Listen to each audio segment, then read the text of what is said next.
What is going on, guys? Welcome back to the channel. You guys know this. It's your boy, KEVO. Alright, so this video, Asian boss.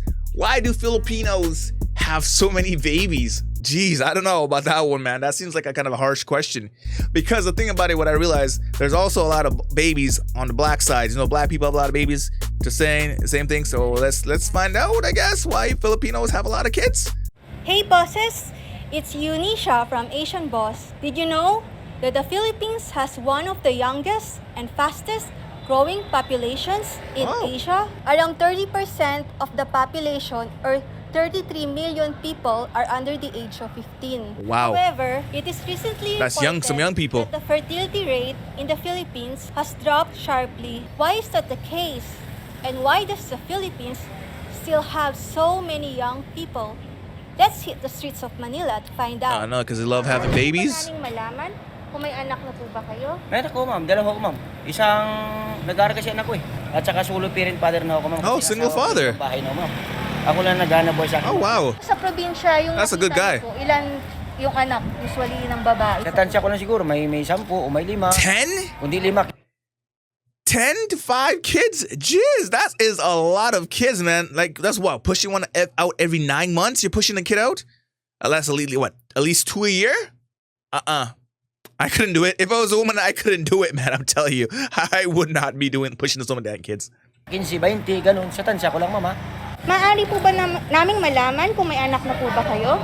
Meron po. Ilan po? 3 po. 3? Pero yung iba po, karami po sa may ibang kaibigan ko, marami na po. Mga ilan yun? Like, how they giving birth to hospitals? Isa. Siya? Oo. Meron po 9. wala akong isang kaibigan. Nakakulong nga po siya. 12. Oh. Ang anak niya. Well. Ngayon. Meron ka bang kakilala na may higit 3 anak? Meron po, ma'am. I do. Marami rin po akong may kilala ng 3 anak. Meron po nga po umabot 8 eh.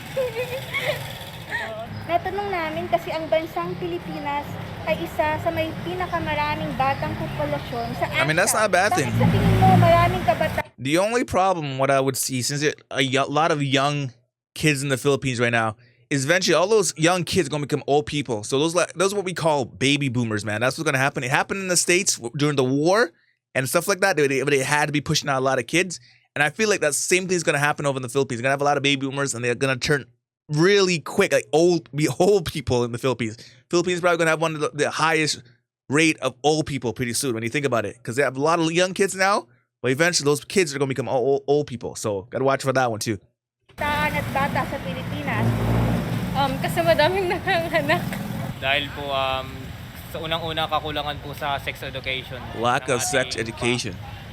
Curriculum. Masyado pong naging konserbatibo sa topic na yun yung bansang Pilipinas. Na, Because it's hard to get condoms. That's the thing about it too. That's what I think. Dapat sa tahanan pa lang nag-uumpisa na yung usapin ganun. Di tulad ng ibang bansa, tulad ng mga Japan o tulad ng mga ibang Asia, na kukunti lang populasyon ng mga bata ron kasi nga inaano nila yung kumbaga iniisip nila yung magiging future ng mga bata, hindi nila iniisip na yung anak ng anak kasi parang nagiging ng anong Pilipinas ngayon eh. Padamihan na lang ng anak siguro ang binabasyan ngayon eh, kaya dumadami mga bata. Para sa akin, na magiging solusyon niya siguro, may gagawa ng batas siguro na para sa akin lang na maging ang batas ng bawat mag-asawa hanggang 3 lang ang pwedeng anakin.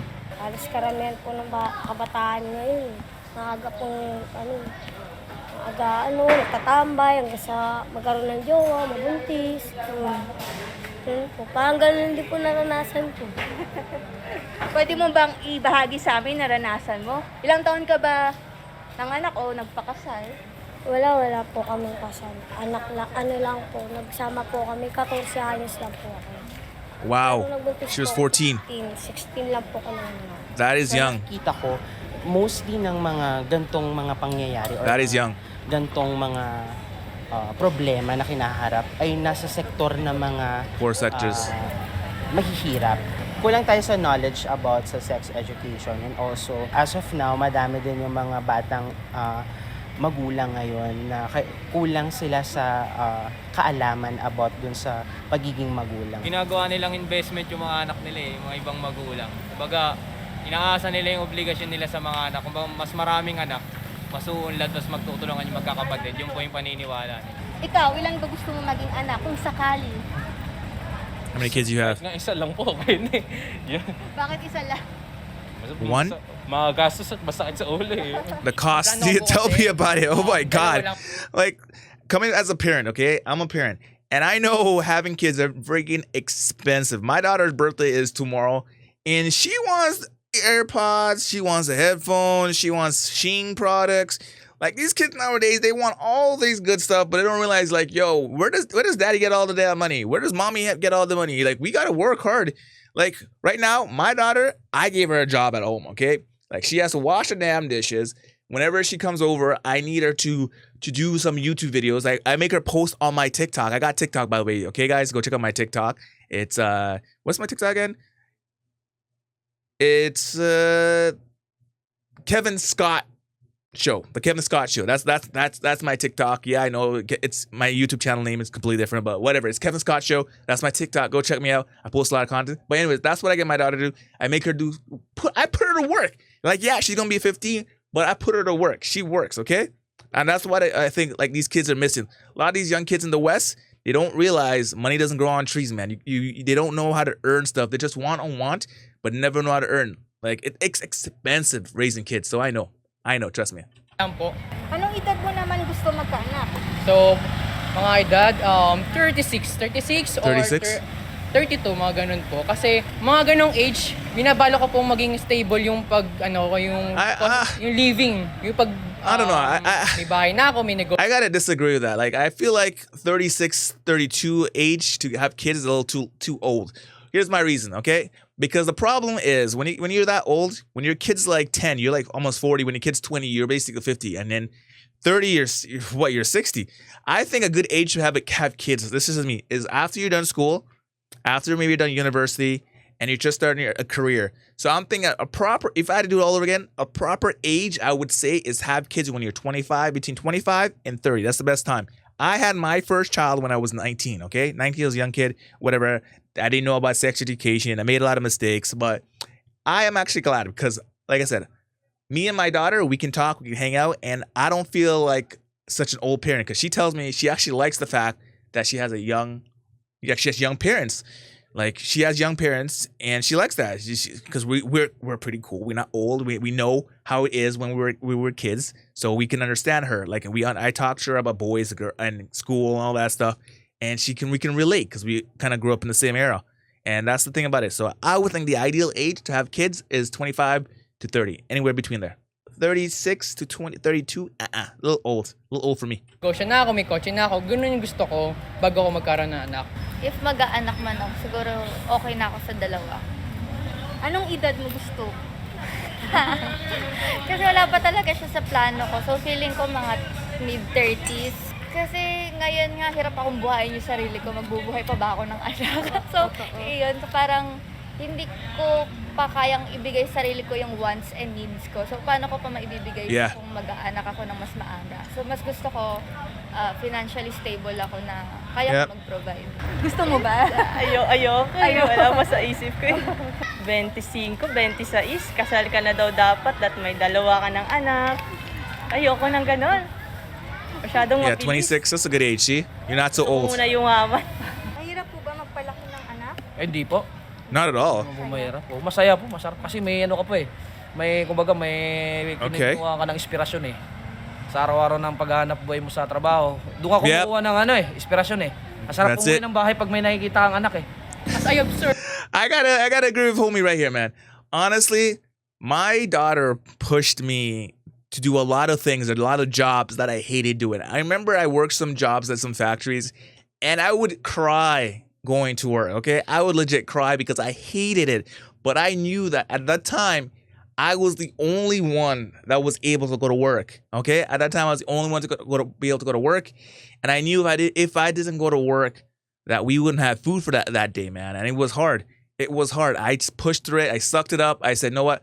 I'm going to get up at 5 in the morning every day. I got up every day at 5 in the morning to take that bus to go to work, okay? Every day. And I hated this job. And the thing about it, it wasn't even paying me very much on top of it. I was not getting paid. I was getting paid the very minimum wage here in Canada. The minimum wage here in Canada at the time was $7. And yeah, that was pretty bad, okay? It's got a lot better over the years, but at those times I was a young kid. I hated working. But I just knew every day going home to see my daughter that it'll make her smile. And I do believe that me going to work every day and her being there, pushing me on, just seeing her smile, that motivated me to go even more and say, okay, I'm doing it for you. All right? Let me know in the comments down below what kind of situation you guys had. You guys had something like that? Let me know in the comments. Sir, mahirap po talaga. Lalo na po sa mga gatas, gastusin, diaper, Yeah. sa mga pag-aaral, kahit free tuition fee pa yan, may mga gamit pang bibilin po yan. So, ang gastos po talaga niyan. Since ang taas ng inflation ngayon, no? Yeah, it's too high right now. Madalas, doon nagmumula yung mga problema ng mga pamilya, no? So, yun yung mahirap. Inflation is a major problem right now. Because me, a couple years ago, okay, let's say about even down to like 5 years ago, the job that I'm currently doing had it was considered a really good job. At least here in Canada, it was considered a really good job. But now the problem is inflation has risen so damn high. And also the pay rate kind of slowed down. Like increased, like pay rate has slowed down so much. So you don't get increase your wage that very much. And now even the minimum wage has almost caught up to what I get paid now in my regular 9-to-5 job. So the thing about it, the only way that I could get some kind of more money is either 1, investing, 2, find another side hustle, or 3, doing some YouTube stuff and doing my side hustles. A lot of side hustles. Like I do a lot of side hustles besides YouTube. Okay, I take pictures, I do videos, I do travel videos, all that kind of stuff. I do music videos, I do wedding videos, and that's how I get extra money. Honestly, that's for me. I do a lot of extra stuff like that, and that's what I find you have to do here in order to keep up, because this damn inflation is so high. Like before, I remember like down to 2 years before the whole pandemic happened, that $100 in Canadian dollars would get you a lot of groceries. Now $100 barely gets you anything, man. Like my groceries has jumped from like $100 to like $230 like every week. That is crazy when you think about it. In just short like 2 years, that's how much expensive things have gotten. Let me know if you guys agree. Have you guys noticed that? Things have just gotten so damn expensive. And the other thing, things have gotten so small, like for the same price. Like finding baby formula now? Like, tell me, are you guys having problems finding baby formula? Because I am having so much problems finding damn baby formula. And the thing about it, when you do find it, it's smaller. Like before, it used to be like massive, and now it's like this. Like what?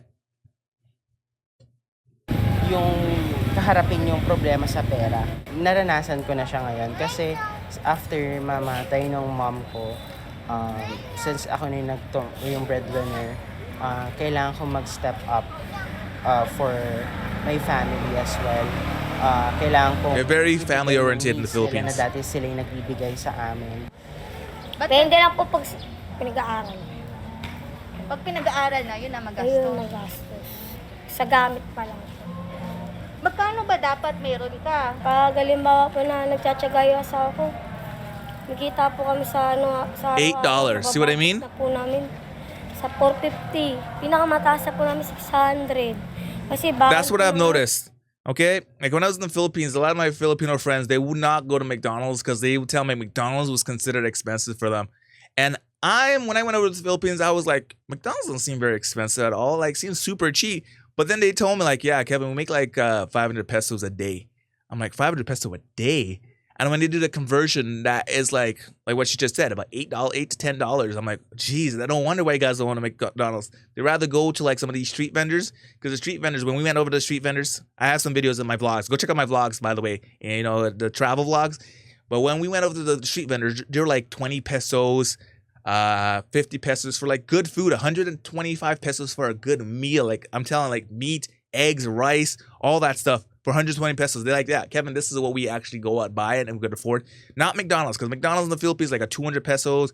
300 pesos for a burger and stuff like that. So I kind of understood after a while, like, okay, I thought it was cheap going over there, but living as a Filipino is very expensive in the Philippines, okay? Because you don't get paid very much, and like that's what I understand. It's very expensive over there for Filipinos, not for like foreigners, but more Filipino people. It's super expensive for them. Anak ko, nakakailang kain po sila. Napabalita na bumaba na ang bilang ng mga kababaihang nanganganak sa ating bansa sa mga nakaraang ilang taon. Nagulat ka ba nung narinig ito? Nagulat po ako kasi hindi naman po talaga. Kasi kahit sabihin po sa balita na bumaba na, pero hindi pa rin po talaga. Bakit mo nasabi Kasi po madami po, due to pandemic nga po, dahil nagkaroon tayo ng pandemic, mas lalong lumala po yung pagkakaroon ng mga Yeah, see, the pandemic made it worse. Pumalito. Sa People have nothing tingin else to ko do po, but make babies. Oh, hindi. Kasi kaming magpipinsan. Even I had I had a pandemic baby. What do you think about it? Pare-parehas kaming ang anak namin na tinuturing is mga alaga lang, mga hayop lang. Pare-parehas kaming walang balak mag-anak pa. Or sa age namin, parang hindi pa namin iniisip talagang mag-anak. Nagulat din po na ako kasi akala ko para sa akin po akala ko magtutuloy-tuloy yung mga ganong mga nakarang taon na ang dami. Dami po talaga ako na mga nanganganak, may mga tropa din kami na mga kaibigan ko na ganyan din. Sa tingin nyo ba, nakakasama o nakakabuti na bumaba ang mga kababaihan na nanganganak sa ating bansa? Para sa akin po mas nakakabuti po yun. Bakit? maganda. Looks like she wants to go. Sabi nyo naman. Kasi alam mo, marami kasing nagfo-fall ng mga bata na maliliit. Pagka tulad niyan, ang babata pa nanganganak, marami nga ako nakikita, iniiwan na lang yung mga bata pag panganak, iniiwan, nilalagay sa sako. Wow. Sana hustisya ron. 'Di ba? Napakasakit ng ganun. Nanganak sila, niluwan nila tapos iiwan na Abandon yung them. bata. Para sa akin talaga is ang dapat kontrolin diyan na hindi mangyari mga ganyan. Mga magulang ng mga bata na yun. Para That is crazy. Sa pagloko That is ng sad ating too. populasyon, ano sa tingin mo ang mga isyong kinakaharap natin sa hinaharap? But I can understand why they do it though. Talaga sa pagkain. It's hard. Pagtaas ng presyo, inflation. Yun. Yep. poverty. Ay madami na pong pangalan na ito, hindi na kayang buhayin ang mga pamilya po nila. You see the thing about it too, like yeah, poverty and like hearing stories about these kids who get left behind. It's really sad. 'Cause over in the Philippines, like a lot of my friends were telling me, like, yeah, Kevin, it happens a lot. I was at a point where I even wanted to adopt. Okay, I was gonna adopt a kid because I was looking for having one more, but didn't end up going through that. Okay, let me tell you why. Because I had, like I said, I had a child of my own after that. But it came so sad. Like it makes you as a foreigner want to go over there and like, okay, you know what? If I can change one life, it'll make a difference like dramatically, and that kid would honestly have a better life. As if as a good person adopted him, because it's just very hard. And you see, there's a lot of people actually willing to give up their kids so that kid can have a better life. Like, and let me know in the comments. Do you know somebody like in the Philippines or anywhere that was willing to give up their child just so that child can have a better life? Let me know your stories in the comments down below. So yun po talagang isa sa mga nagiging problema ng bansa natin, ang pagiging mahirap. So feeling ko yung isang magiging problem is yung education. Hindi siya masyado napaprioritize ng government din natin. So yung mga public schools natin, alam naman natin na mahirap pagkasyahin ng ilang estudyante per classroom. So feeling ko kapag nagkasabay-sabay na lahat yun, lumaki, andain nilang She's wearing contacts, right? Na hindi naman I don't know. That's what I noticed. Lahat po ng mga climate I like this guy right here. Sakuna, lahat po, alos lahat po, nagkautang-utang na po talagang Pilipinas eh. Laki na po ng pagkakautang eh. Ang pinakamasama po yung mga susunod na henerasyon. Sila po ang problema, baka sila pong magbayad nun. Sana, maano po nila, mabago po nila yung inaharap po na yun. Hindi lahat ng tao ay nabibigyan ng maraming oportunidad o magandang oportunidad ng trabaho. Dahil yung iba, kahit na magsikap sila, nade-deprive pa din sila, no? Kasi magsikap tayo na magsikap, pero if patuloy pa din na walang suporta, walang konkretong plano ang ating government para sa mga tao, kahit na magpakamatay tayo, magtrabaho, hindi tayo yayaman sa Pilipinas. Sa tingin mo, may umaasa ka na matutugunan? Gotta be an entrepreneur in order to get rich in the Philippines. At hinaharap sa ating bansa. Oo naman, umaasa pa din naman. Actually, hindi naman natin kailangan maging politician or whatever. Hindi natin kailangan mayaman para tumulong sa kapwa. Yun the fact na ginagawa mo yung pagtulong mo na walang kapalit. So, ibinabalik mo yun sa ibang tao para yun naman yung bubuin natin na chain na parang tumulong ka din sa iba. Yep. Anyways, I think that was a really good video by the Asian boss. I liked it a lot. Let me know what you guys thought about that in the comments down below. If you guys made it all in, you guys know what to do, man. Give the video a big thumbs up. Subscribe, you guys do. Turn that post notification bells on. Make sure it's all notifications.